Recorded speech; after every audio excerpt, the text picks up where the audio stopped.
We had planned to have a welcome first off from Koby Langley of the Corporation for National and Community Service. And he doesn't appear to be on the line yet. I know there's still some technical difficulties on the East Coast, so if he joins us later, we'll invite him to pop in and welcome. But I will just acknowledge the Corporation for National and Community Service as one of the key sponsors of this webinar series. And the other sponsor is the American Legion Auxiliary, and with that, I'll ask Bob Reek to give us a welcome and introduce our presenters. Good afternoon, everyone, East Coast and Central, and good morning to those in Mountain, Pacific, and hopefully someone from Hawaii to really see the sunrise. Welcome today. I'm Bob Reek. I'm with American Legion Auxiliary. I'm the project director of our Call to Service Corps, which is our national service initiatives, and we're pleased to co-sponsor this webinar series of the Veteran and Military Family Knowledge Network with Points of Light. And our Corps, Call to Service Corps, and their Veteran Leader Corps have a strong commitment to developing our AmeriCorps and AmeriCorps VIS members through the service term. So we're pleased to have some of our Corps members on the phone with us today as participants and listeners. And so that's the background of why our two organizations are this. This is a session, a series we've been having for several months now, and at the conclusion you'll learn about next learning opportunity. I'm just focused on unpacking the transition from military service to civilian life. This has been identified by our Corps members and the corporation as a major item for discussion and analysis. Because of the drawdown of the war in Iraq and now Afghanistan following that, we will be seeing 1 million members of the military service exit service over the next 5 years and returning to community life. And that presents a number of opportunities for those of us who work in the civilian sector and want to be welcoming and engaging to veterans as they leave service and become full members of the community again. And it's also may present some challenges as they adjust to from one environment to the other. So that's what we're going to be focusing on today, is an opportunity to hear perspectives from various parties about the transition from military service to civilian life and what we all can do to assist in that. If you could advance to the next slide, I'll describe the learning goals.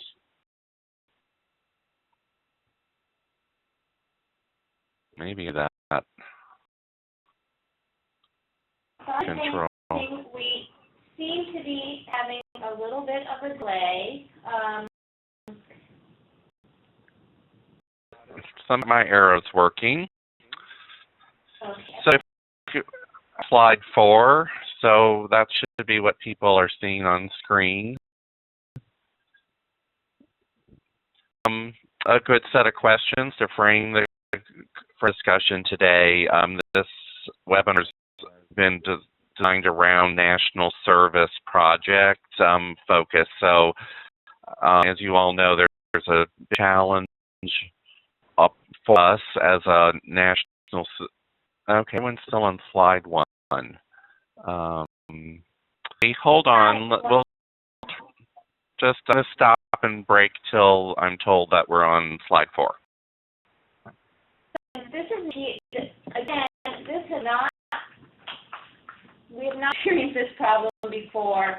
I want everyone to know that you can, at the top of your screen, go ahead and click, and you will be able to move your own slide to slide 4 and slide 5. Now things are suddenly advancing. I expect we're having a delay. I'm not sure where WebEx's servers are based. This could be related to some of the issues that we're having with the storm. So I am just going to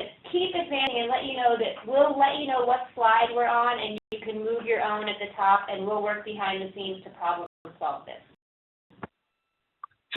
So if slide 4, you'll see what we're trying to accomplish this morning. And again, this call series is designed for national service projects, and as you know, the Serve America Act, as well as the Corporation Strategic Plan, includes a focus area around veteran and families, and so we're called upon as national service partners to support service members and their families as they exit military service and return to their communities.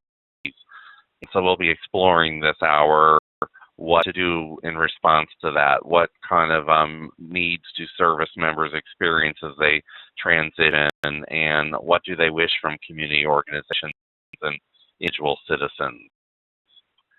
5 identifies 3 learning goals. It's to understand the transition experience for current conflict service members and their families through first-person accounts. We have both a researcher who's analyzed this population's needs and a cohort, and we also have an individual who retransitioned from service to give a first-person perspective. And we also invite people who are listening today to offer their views in the chat section as we proceed, and we want to welcome anyone who is in transition or has transitioned to speak on the chat feature or through Q&A at the end. Also, we want to help determine potential resources and service gaps for the transitioning service members and their families, identify opportunities for national service projects to address those gaps. So that I hope to accomplish today. If you advance to slide 6, see we have 3 presenters identified today, each bringing a different perspective into this conversation. Our first presenter will be Lydia. She's an academic and researcher at the Family and Community Research Lab at Virginia Tech, and is involved in an analysis of the service member populations. She will elaborate on what she's learning and how we can use that in our work.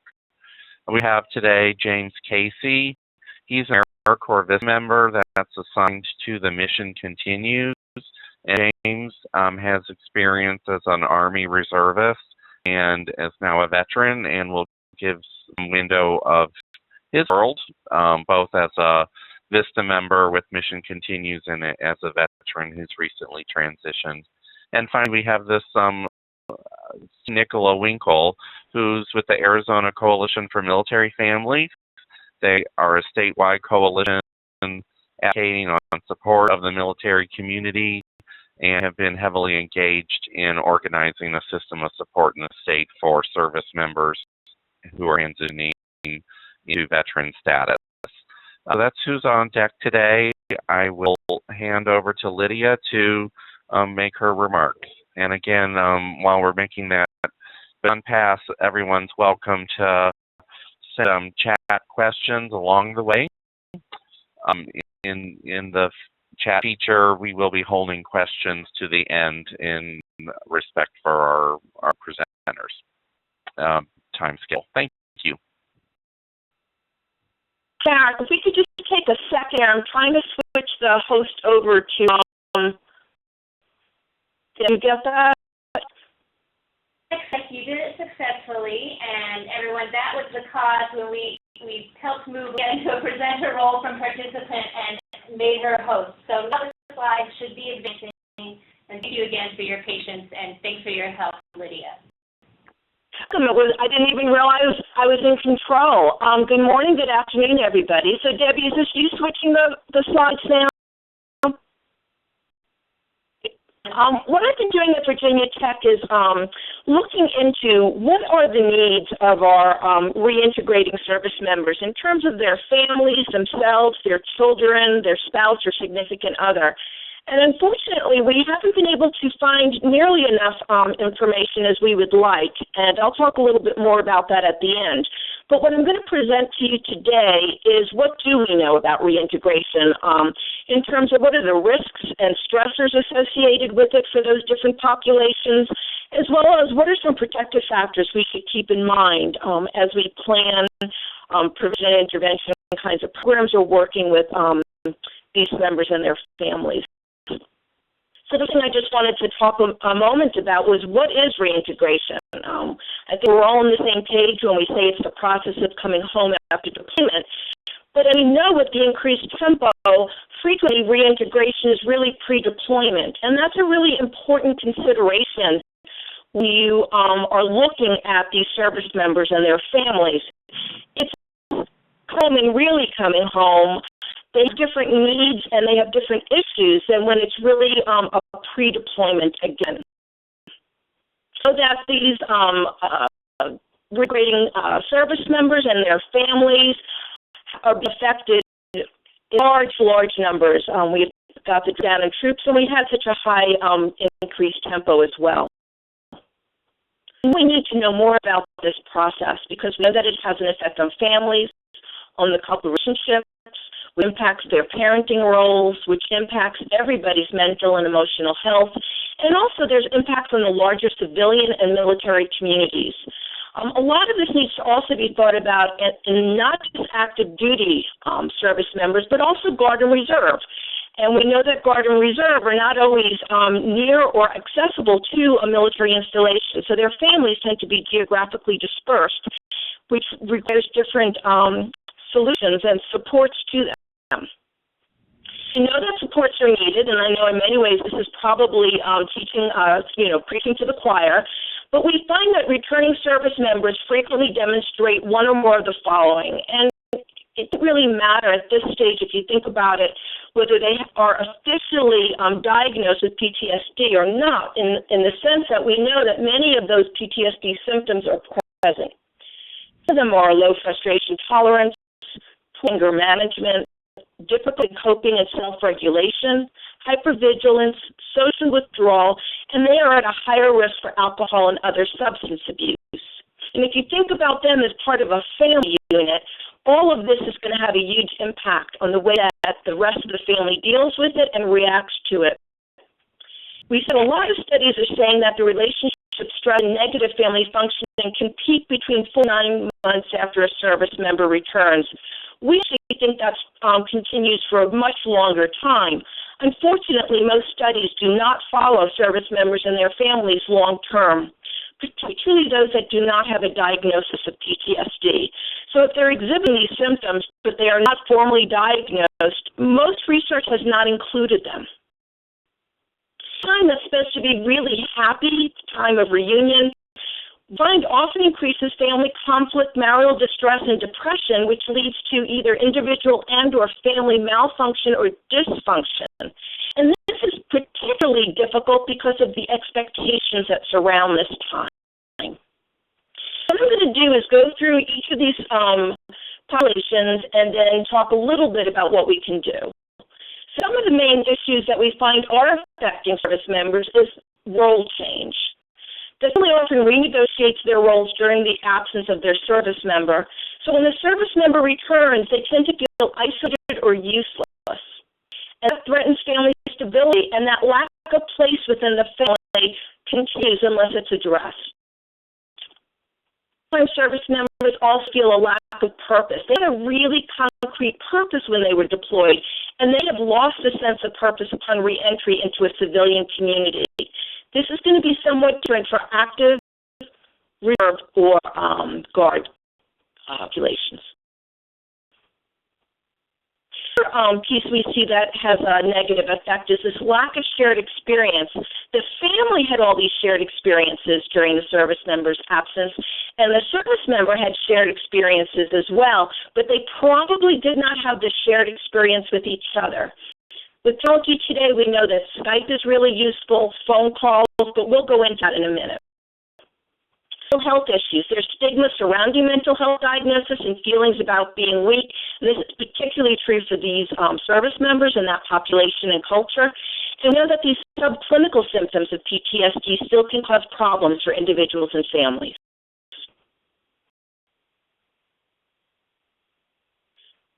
Reintegration affecting the family, we have to realize that over 1 million service members are parents, and the military families face unique stressors associated with this deployment. financial strain, the chronic concern for the service member safety, long periods of separation, frequent relocation, and the uncertainty of deployment length. This tends to affect spouses and significant others. Their issues are, how do you fit that deployed spouse back into the home routine? To rebalance those child responsibilities as well. Importantly, they have to get to know that deployed spouse again. They're different, and their spouse is different. About the next deployment, they have to deal with the deployed spouse's mood dangers, and they need to now figure out who to turn to for advice. During the deployment period, there's some very concrete places they can go to have assistance and support. When their service member returns home, it's just a very positive time. So those same kinds of supports are not necessarily there for them. Integration period is so critical for service members and the spouses for their future satisfaction together and cohesiveness. So this is such an important time, and I don't mean just the 30, 60, or 90 days post-deployment. It's a longer process and a longer period. And we have to look at various role negotiation and clarifying expectations. So the goals for the couples at this time need to focus on clarifying and potentially reducing expectations, to become reacquainted with each other, and working on building communication. You'll see communication will come up over and over again throughout this 15-minute presentation. We'll learn youth express concerns about, again, adjusting to fit that deployed parent back into the home. What about the next deployment? The mood changes. As you notice, much of this is very similar to the spouses, but they also worry about how their parents are getting along. That has a large impact on how children adjust. They also need to become reacquainted with their parent, and they also need to figure out how to go to for support and advice. This is particularly critical for those youth out in the communities that are geographically dispersed because they're not part of the base and they're not part of that kind of community. Risks are moderated by a few different things. Age and gender. Older females who experience longer deployments are at greater risk for difficulties. They may have more difficulty adjusting to their reduced autonomy and increased structure. The family seem to step up and kind of take that male role when it's a male service member that leaves and vice versa when it's a female service member that leaves. And they tend to have a more parental role oftentimes. So when the service member returns home and that autonomy gets shut down and the structure is increased, that can create a lot of problems, particularly these kids that are now teenagers and may not have been at that same stage. All these risks are moderated by the stage of emotional and cognitive development. Different ages require different kinds of issues. The cumulative length of deployment, we found that it's not so much the number of deployments that seem to have the biggest issue impact on this, but actually the cumulative length of it. The degree of marital adjustment, can we go back? Degree of marital adjustment and stability, we know we've got to work on the couple in order to help work on the children. Well, at-home caregiver satisfaction with their military and community support. The more support they have, the better they do, and they can parent. The code of that civilian parent, and then, of course, the individual adjustment and emotional development of the parents. So everything that goes on at the parental level affects the children. That we find that's helpful and parents should focus on, or any kind of intervention, is role flexibility, coping. We maintain communication and contact during deployment is very important, but we also know that sometimes it can create more stress, depending on how those interactions go. Realistic expectations is also very, very important. Supports need to focus on the resiliency mechanism of formal supports, programs, activities, and counseling, etc., as well as the informal supports, faith friends, non-military community, military community. So all of that is important when you think about it to focus on. Resiliency factors, adaptations that can serve as protective factors to ease the family into the reintegration process, meaning contact while the deployment is going on. Having role flexibility with the ability to effectively perform multiple roles. Having active coping skills, having all family members maintain realistic expectations during this process. The shared family narrative and collaborative meaning making. There needs to be conversations and discussions of what is going on and building more family experiences and opportunities together.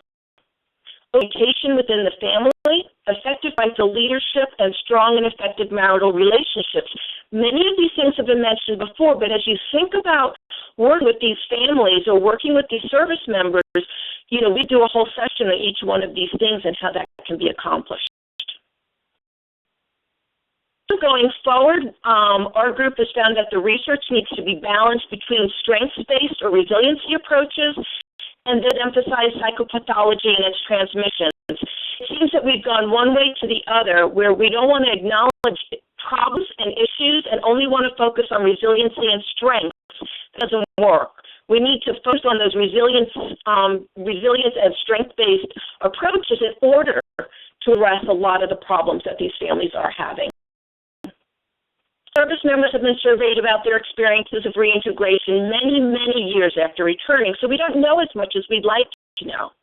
We also found that the measures that are used for some of this research are not very good. We find that data are very rarely gathered from multiple informants. We may know something about service members, we may just talk to spouses, but we very rarely talk with everybody. And we also just don't pay enough attention to theory, so we don't even know how family stress and all that resiliency research and understanding can fit together.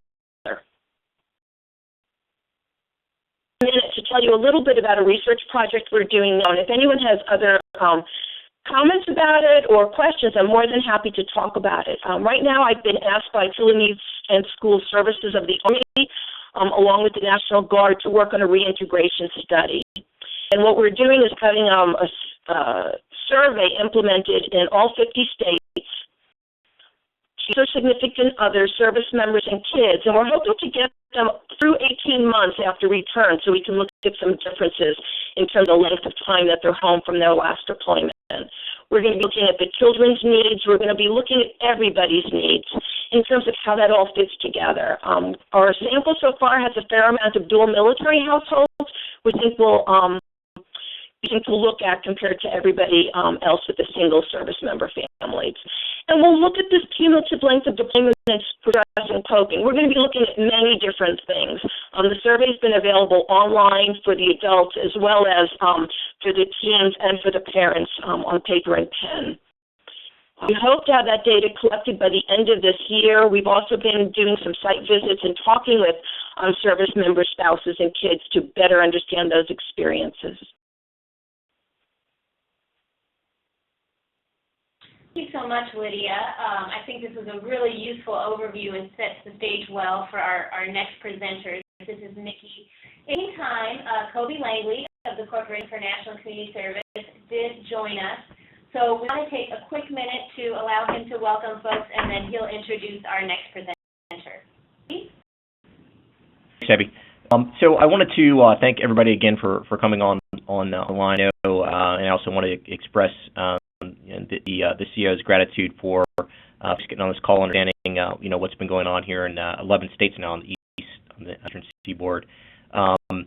It's important to note that though the corporation's investments have increased in this space from year to year, this year after the state formula grants we announced here in advance of today, the corporation will have invested the most it's ever invested in the veterans and military family space.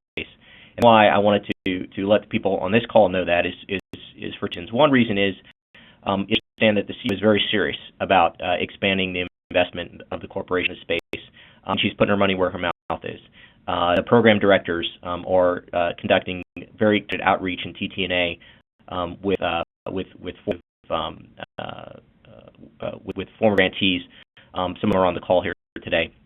And the point is, there's plenty of space for everybody. And that's why these webinars are so extraordinarily important, and also why we believe that that these kinds of collaborative learning experiences will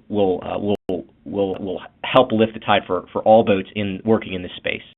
And collaboration, cooperation, and sharing best practices, and identifying commonalities and needs, and working together is really where we'll be able to expand our services in this space in the most effective and efficient way, and also make sure that we're doing it in the right way. So for those two reasons, I wanted to thank everybody for being on this call, and also to encourage everybody to continue to work in this space. CEO is dedicated to it. We can all work together to make sure that we're all doing the right thing. The challenges are formative. We've already received some of those, some of those from Bob, but they're achievable, and they're achievable for AmeriCorps in particular, because AmeriCorps is in the communities, and because most of the challenges that returning servicemen and reservists and members are facing are in their communities as they are coming home. Bob mentioned that there's a million veterans coming home in the next 5 years. There's a quarter of a million coming home just this year alone. It's a significant number of individuals along with their family members. The unemployment rate for younger veterans is a little higher than the national average. Military spousal employment is nearly twice the national average. We've already heard about some of the challenges of Iraq and Afghanistan veterans who have service-connected disability. 1 in 4 actually will actually apply for service-connected disability, over a quarter million. Abuse and suicide, as recently annotated by the National Guard, the Cat Cadet Corps, still remains a serious issue. And we've seen some of the legacy tail effects on the family.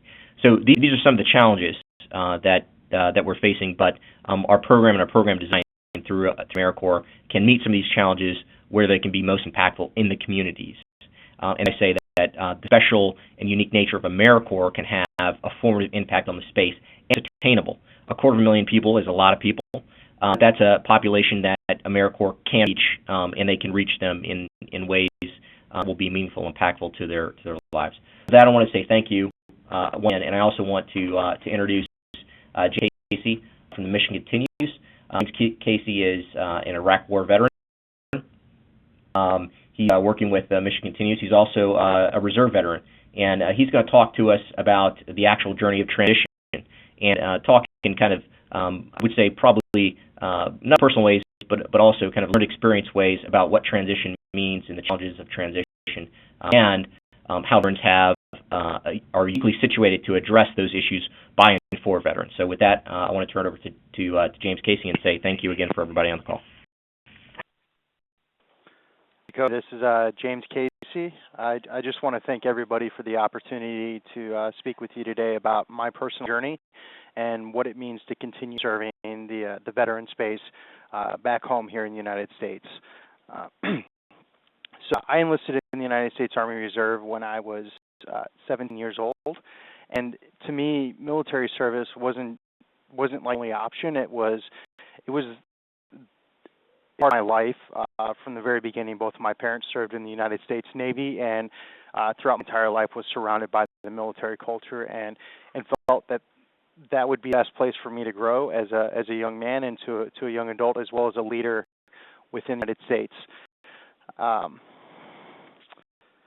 So I deployed to 2003 for my first tour in Iraq. I was part of the invasion, and it was not what I thought war would be, and I think a lot of us were kind of jaded at looking at things that had happened in the past, and it wasn't until I went back for my second and my third tour, 2004, 2005, and then 2007 to 2008, that really started experiencing what a lot of my colleagues felt from the time frame, late 2003 on, where Iraq was really turning into a very dangerous place to be.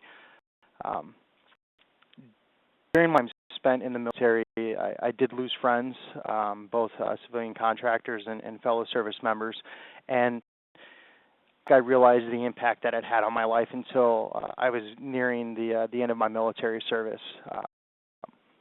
When I got done with my third tour in Iraq, I took a duty assignment at Fort Bragg, North Carolina, training soldiers who were going to Iraq, Afghanistan, and Africa, and I really felt like it was that next big step in my career, and I was doing something that I really enjoyed, and that's training people how to be successful not only in a combat zone, but to be better leaders as well. And during that time, I learned a lot about myself that I didn't realize I had inside of me, that I was able to draw from all of these collective experiences that I had, and then the stories and the experiences of my peers throughout the several deployments. During that time, I'm sure as any of you have spent any time in the military, we have things that happen at the least inopportune time, and I actually had a severe knee injury, and of all times and all places, it was while training for a PT test, and at the time, it wasn't a very significant thing. I was receiving decent care through Fort Bragg Medical Center, the Womack Army Medical Center, and I had a plan in place to come back to St. Louis as I wasn't able to receive the ongoing care I needed there at Fort Bragg, and I came home, and I moved in with, at the time, my fiance, now my wife, in 2000 and the end of 2008 into 2009, and while waiting for knee surgery and then recovery from knee surgery, I realized that I had been through a lot. And at the time, 24 going on 25-year-olds hadn't had the same experiences that I hadn't seen the various countries that I'd been to in the capacity that I'd been there, had to carry a weapon with them day in, day out, and wonder, is this person feeding whatever information to the people that we're actively trying to either capture or otherwise. And once I did everything, I started realizing that I was suffering, and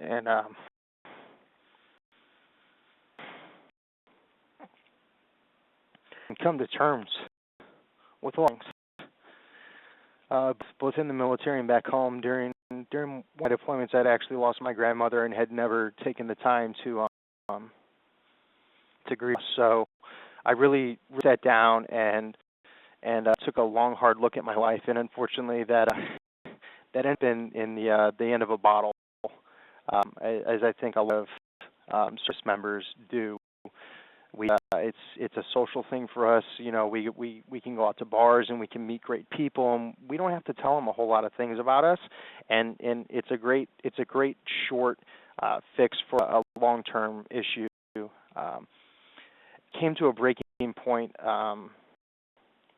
with my wife, brother, and his fiance, and some friends, and got into an altercation at a bar, and realized that I was really angry, and that I didn't exactly understand where the anger was stemming from, and I knew that I needed to continue moving forward in my life, and I was really stuck in a bad place. And I actually had checked myself into a treatment facility here in St. Louis at the VA, and what's now a half-year process of finding who I am outside uniform, and I think Koby and Lydia both mentioned it's one of those things where as a reservist, you don't look at yourself as a part-time soldier. You get yourself as somebody who wears the uniform and occasionally throws on that other one that's hanging in your closet, the civilian clothes, and you get your mind wrapped around, what do I have to do to maintain combat effectiveness? Well, when you're no longer having to maintain combat effectiveness, all of those skills that you utilize to survive in a combat zone are not necessarily the equivalent to what we need to be able to thrive and survive in a society that interacting with civilians, non-service members on a day in and day out, and we lose a lot of the camaraderie and the purpose and the schedule and the routine of what it means to get up every day and know exactly what you have to do, and know that you're part of a collective organization that has an ultimate mission supporting whether it be combat operations or non-combat operations. And for me, it was the first step that I had to go through was recognize that I had been through some horrible things, and that the emotions that I was feeling were absolutely normal and acceptable for what I had been through. We at one point in our life we'll probably lose somebody, and it's one of those things that we don't quite understand how to get through, how to grieve, and we seek out our friends and our family, and as a reservist,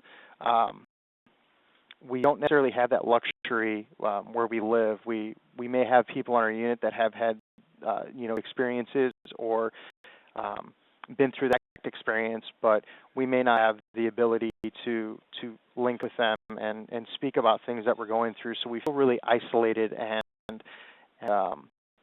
alone about not only that, but all of the other gamut of emotions, the highs and lows of just living life. And at a point, we have to take a step. We have to take a step onto a ledge and ask for that help from whether it be a mental health counselor or a psychiatrist or a psychologist, or we go to a local vet center, or I know that a lot of the reserving guard units have been doing more to get mental health and professionals into the reserve units.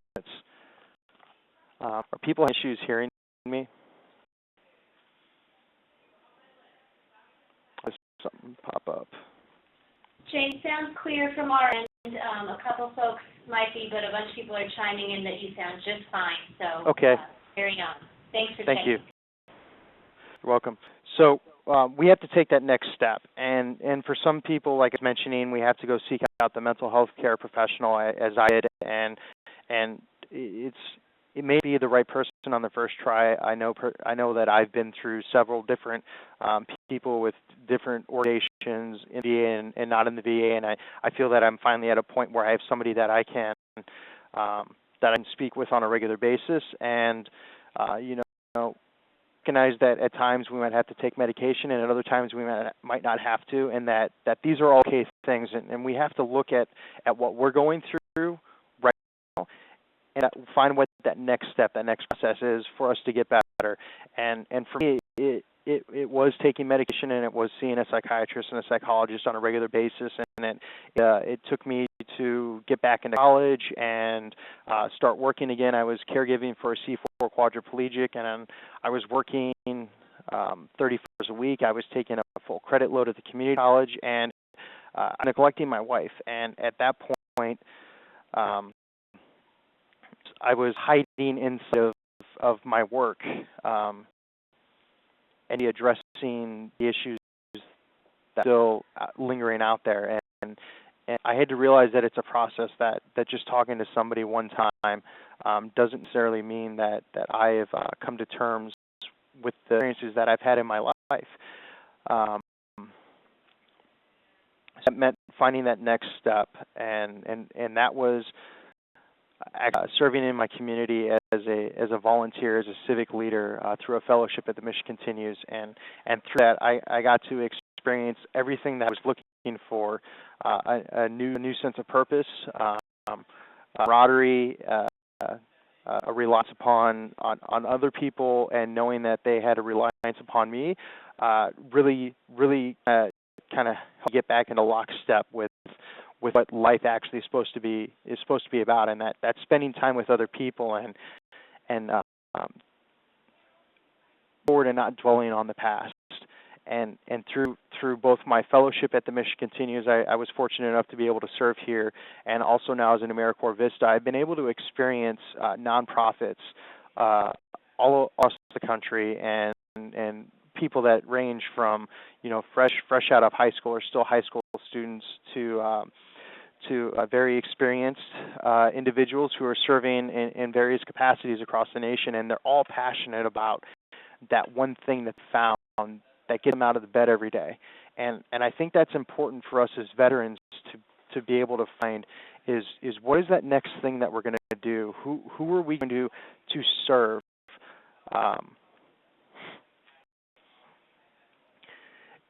When we raised our right hands, we made an oath of knowing it would be a sacrifice, and we knew nobody was forcing us, and that a choice that a lot of individuals don't take lightly. And when you get that point to off the uniform and not having to put it back on every day, you have to realize that there is that next organization that you can work, whether it's you're serving in a nonprofit and you're serving other veterans, or you're serving children, or you're serving homeless, or you're working in a corporation as somebody who's in charge of social responsibility and community engagement. They're definitely an organization. I feel a nonprofit out there for everybody, whether they're a client or they're a volunteer.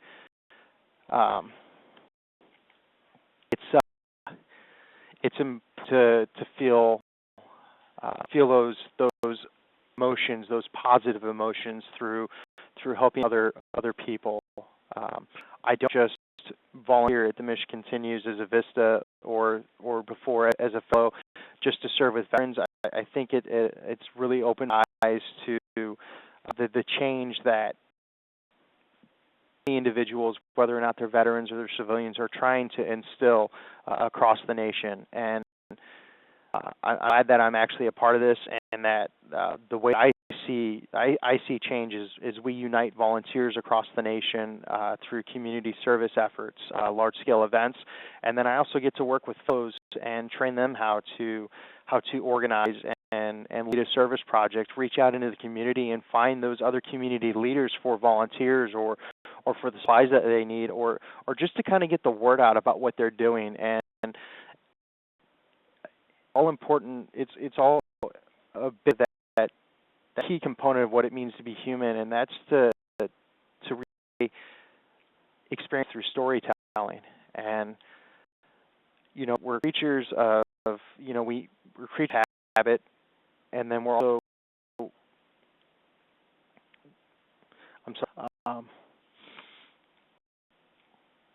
we need to share those experiences that we've had, both positive and negative, because it's being that next person. We don't know what life we're going to touch next by what we share with somebody, and for me, to share my story, I know personally that other individuals have found that next thing in their life that they are not in the same, similar circumstances that I was, 1, 2, 3, 5 years ago, and they're able to continue moving forward. And I think that our responsibility in the nonprofit sector to continue looking forward and looking at the individuals that will help serve. That we know we have a purpose to get up and get out at every day, and why we do what we do. And I want every one of you for listening to me, tell you my story and my journey. I am only one of many. While my story is unique, there are a lot of things that I have gone through and that I continue to deal with that a lot of veterans and current service members deal with. And I think at the end of the day, it's good to take somebody's hand and tell them thank you for your service, but the message we really need to be saying is we still need you.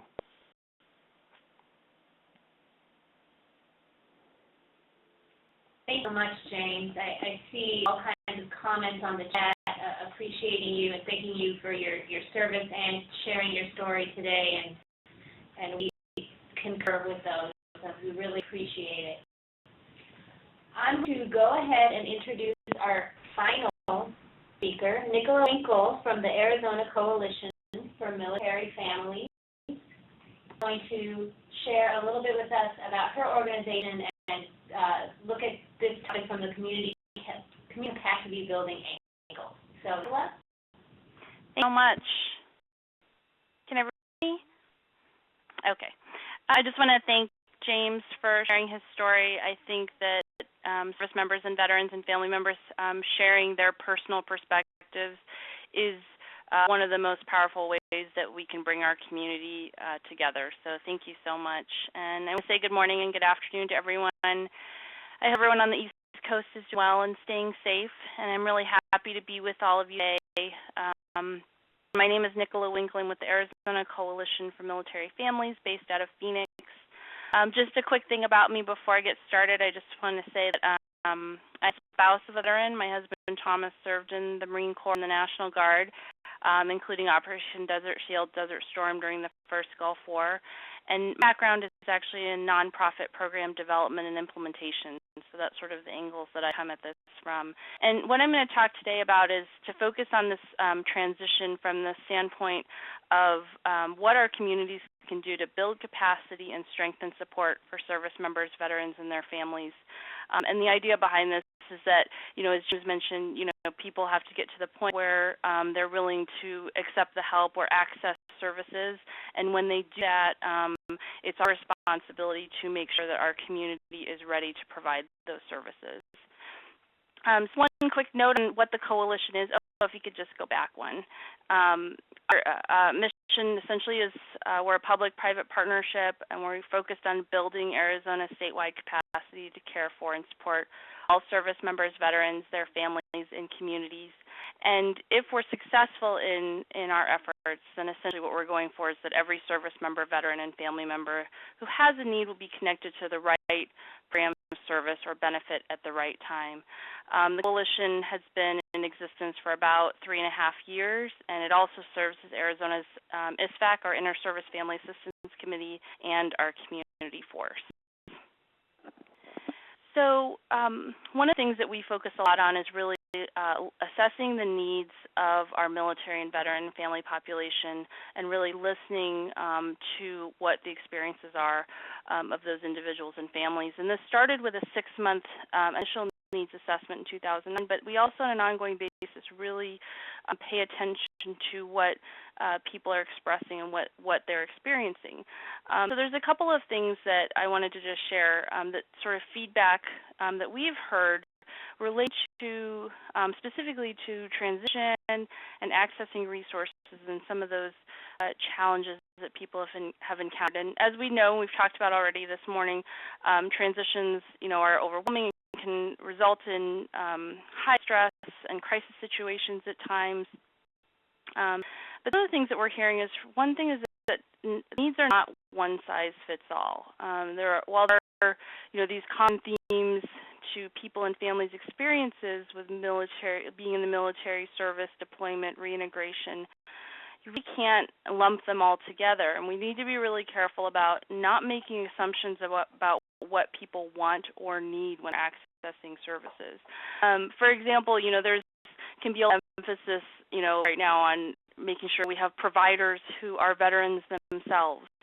And while that is important because, we hear from some service members and veterans, I want to see someone who's a veteran. I want to know that they know exactly what I'm talking about without me having to explain anything. Well, for one of those, we also get, one say, actually, I don't want to see someone who's had any military service because I want them superimposing their experience with the military on my experience. I want someone who's just going to really, from a blank slate, listen to what I've gone through. And between who say, I don't really care what their background is as long as I feel like they can help me.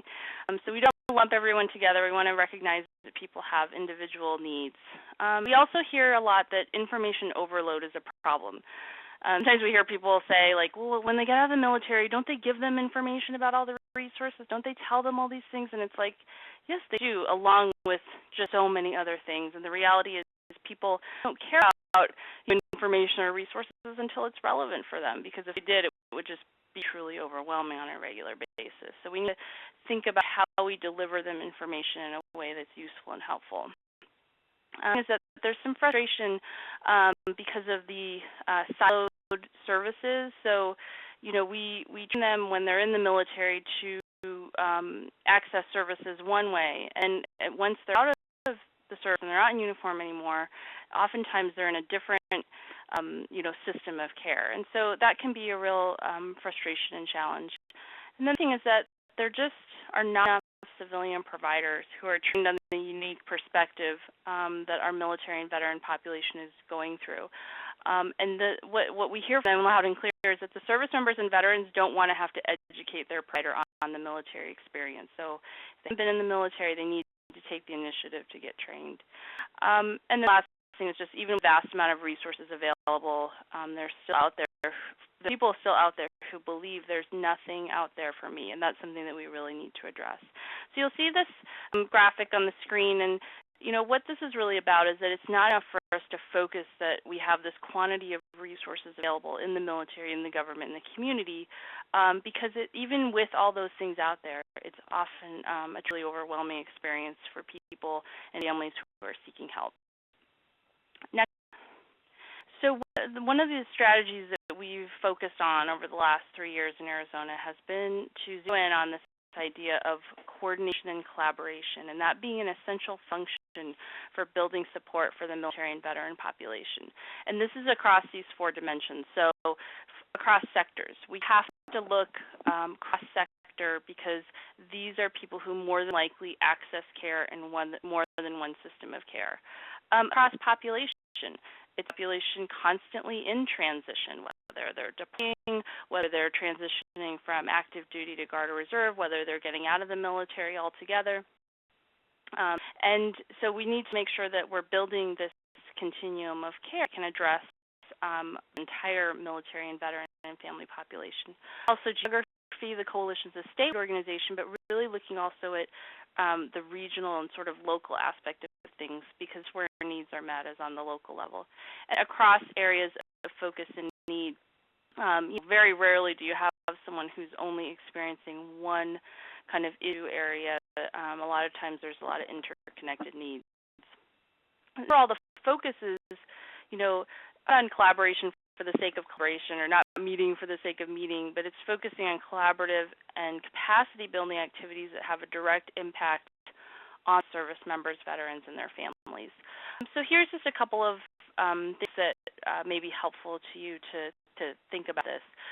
One is to focus on what we think of as the nuts and bolts in addition to the warm and fuzzy. The warm and fuzzy is sort of that sea of goodwill. It's people that will care. They want to be helpful. They want to do these things. We want to have, veteran appreciation events and military appreciation events and that sort of thing. But we have to look at what are the nuts and bolts of how our community actually works. How do our systems of care work together in a functional way that ensures the coordination that is required to provide that good care and support. Also focusing on the quality of care and resources, not just the quantity. Looking at what is the knowledge base of our agencies and organizations and providers, their skills, and how do they work with one another across those systems. And really looking at how can we leverage available assets. We're sort of at the point in time now where we've had such an influx of resources over the last years, and that is not probably sustainable going forward. So we have to be able to use what we have available to us in an effective way. One of the things that we always encourage is for people to really look at in-kind support, not just outright funding what's available, but what kind of in-kind support is available in your community to help focus on the capacity building. And partnerships are a really important thing right now. So many times you will hear people, they have a passion, they have a desire to help, and they want to start a nonprofit, say. And our encouragement a lot of times is, who could you partner with to accomplish the work that you're trying to do without creating a nonprofit? Because that takes a lot of capacity to build these nonprofits when we could be focusing that more on delivering services and resources. And we have found that national service has been a great complement to the work that we're doing. We had an AmeriCorps for 2 years. We'll probably be bringing on a couple more of those this year, and we've 2 Vistas right now. And it's been a wonderful complement to the other assets and resources that we've had. So just to kind of think about some of those things as you look at capacity building. Next slide. This is just kind of a summary of our model that we use for capacity building in Arizona. And it really focuses, one, on building awareness, where we need to engage all the different sectors of our community. We focus on vetting the partners. The vast majority of people have good intentions and want to help. There are, unfortunately, some folks out there who look at this as, a financial opportunity, or they're really have their own interests at heart, not those of our military members, veterans, and families. Then we equip people and organizations and systems with training and helping them implement policies and programs. And then we really look at how can we better connect our community together. Because what we want to do in the end is provide more information to our service members, veterans, and their families, and the goal is that they have more information so they can make informed decisions about the services, resources, and care that they access. And, in the end, this is the goal of what we're working towards. We provide that great care and support in a coordinated way, and provide for all those who serve and their families. So thank you very much, and I'm happy to answer questions along with our panelists. Thank you much, Nicola. Vicki at Education Northwest. We realize that we are just a couple minutes from the top of the hour. We and the presenters who are able are going to stay on and answer questions, but we also, while letting some questions into the chat, I wanted to put up the contact information for our presenters you should be seeing on your screen. They have very graciously offered to answer ongoing questions. And also to direct you to the Veterans and Military Families Knowledge Network. It's a great place, if you're not already a member, to keep the conversation going and to pose questions and have them answered there. So we'll sit tight for a minute and see if any questions are coming in. We've a lot of great back and forth on the chat, and lots of folks have already been answering each other's questions throughout. A couple that popped up, if folks have time to answer them now. Here's one from Martha Wright. We have a successful existing AmeriCorps program called Justice Corps. We recruit university undergrads as our members, more than 300 across the state of California, to serve in a court-based legal access self-help centers. Over the last couple of years, 3 to 5 of our members have been student veterans. We would like to do some targeted outreach to student veteran groups, our partner campuses, to grow that number. Is it safe to think our program could successfully, appropriately support student veterans as our members if we have not had that focus before? So I'm not sure. Basically, the question here is about reaching out specifically to student veterans. Any of our who want to take a stab at that one, I welcome you.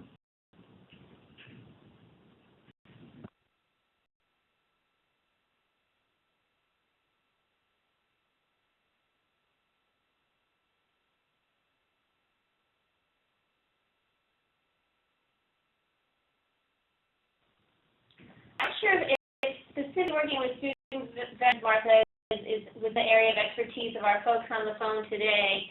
I encourage you to post that question on the Knowledge Network, and you might find other folks with similar experience who can answer that for you.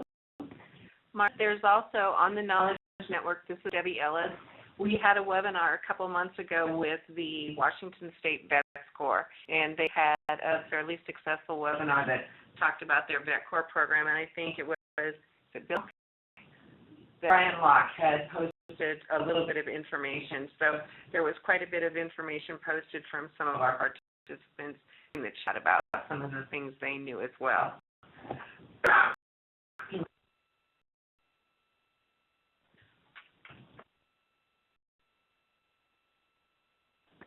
Okay, seeing a bunch of new questions pop up. There is a general question about receiving a copy of the presentation, and you will receive the PowerPoint. You should have received it yesterday, and if you did not, we will resend after the presentation. We'll also make a link to the recording available on the Knowledge Network. It might take us a day or two to that with transcripts and all, but that will be there as soon as possible. So being a little bit over time, I'm going to go ahead and thank you all for your participation. And we're going to download this chat and make sure any questions that are popping in at the last minute here do get loaded to the Knowledge Network, and hopefully we'll find some more resources there. And I want to thank all of our presenters and Bob and Koby as our hosts for participation today. This was a really important webinar, and I hope folks got the most out of it.